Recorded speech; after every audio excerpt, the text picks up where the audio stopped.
You want it? No problem. This is from Petty Revenge. I hate my mother-in-law. She is the most narcissistic, self-serving human I have ever met. I dread having to see her. She's like a black hole of misery and anxiety, sucking the joy from life everywhere she goes. What? OP already put her in the black hole. We got a great head start here. Thankfully, she lives in Long Island and is too scared to drive out of there, so we rarely see her, once or twice a year. We have 3 kids and she's only visited 1 in the last 5 years because she bought a lamp from an auction in Greenwich, Connecticut, which is only 30 minutes from us. So she's perfectly fine to drive off the island for a lamp, but God forbid it's your grandchild's birthday. I digress. About 5 years ago, my wife and I bought her uncle's cabin in upstate New York. Beautiful, 17 acres. The cabin was a little run down, but we fixed it up. We try to go up there as often as possible in the summer. The property had a few sheds with tools and whatnot and 2 tractors, big old Ford farm tractors. When we bought it, we specified all contents conveys. Her uncle didn't care about any of the stuff, and it's all used for upstate activities. What is he going to do with the tractor in Bay Ridge? Well, after we bought it, my mother-in-law called and said she has stuff there and it's hers and she wants it. She inherited it from her other brother who passed away. She said the chainsaws, one of the tractors, the shit one, and a shop vac was hers, along with a bunch of miscellaneous stuff in one of the sheds, tools she'll never use, and I don't even know what they do. My wife was a little taken aback. We told her she should have come and gotten everything before we closed. We use some of the tools, but have our own, so I don't really care. We wanted to take down the shed that has her tractor in it, so we told her we can sell the tractor and we'll give her the money. She said no, she wants to keep the tractor. We told her a few times we're planning on getting rid of that shed to build a garage and we need to get rid of the tractors and we can bring her other stuff next time we come down. She was threatening to sue us if we sold any of her stuff as she's not ready to part with it. My wife was really upset. I told her not to worry. I'll take care of it. Wait, this bitch was just wanting you to she wanted the tractor, but she wanted you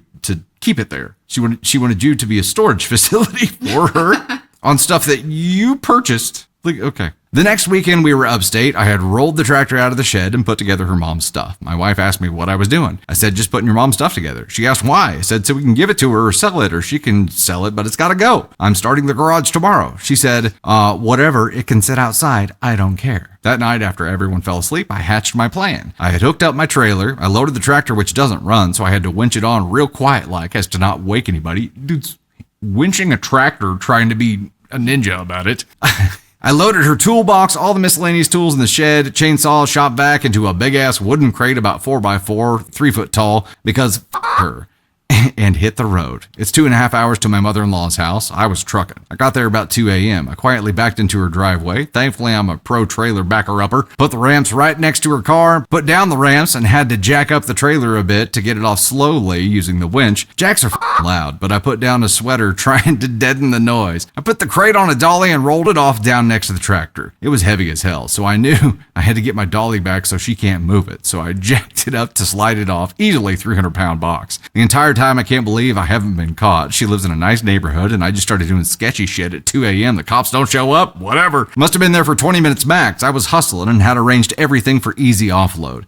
I get out of there laughing my ass off, a grin ear to ear. I know I'm in trouble with my wife in the morning. I was almost home. It's 5:45 and my wife is calling, asked where I went. I told her I went to get breakfast for everybody. So I stopped, bought a bunch of bagels and coffee and donuts, just giggled to myself like a cereal unaliver at 6 a.m. on a Saturday.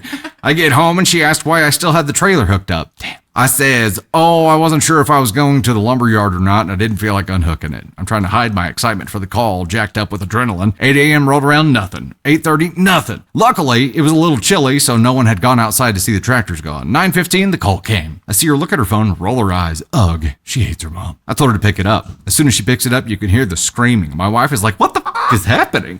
I walk over, put my hand out, put the phone on speaker and say, you wanted your tractor? You got it. And hung up. I had to explain what I had done to my wife, and she was dying laughing. Thankfully, Black Hole called about 10 more times, all going unanswered. She then texted, I'm calling the police. My wife is starting to panic a bit. I tell her, don't worry, I'll handle it. About 1 p.m., a Long Island number comes up as XXX Town Police. Oh shit. I pick up, this is Officer so-and-so. I'm here with Black Hole. She said you dumped stuff on her property. I calmly said, that's her stuff. She wanted it. Officer, is this your tractor, Black Hole? Yes, but I don't want it there. I want them to take it back. He says something like, you have a storage agreement or anything? She says no. I explained the situation to him and said there's nothing I can do, as there wasn't anything wrong unless she wanted to press trespassing charges, but you'd have to prove he was on your property. Anyone could have dropped it off. At this point, the officer realized this lady's batshit crazy and didn't want to deal with this. I thought I might actually get in trouble. Anyway, she didn't talk to us for like 6 months, so really it was a win-win for me. Top comment here. God, I love reverse heist. A put pocket. Not a pickpocket, a put pocket. Huh. The amount of work that OP put into this, knowing that they were moving against their wife's wishes, but knowing like it was for the realm, right? It's like, who do you serve? The realm.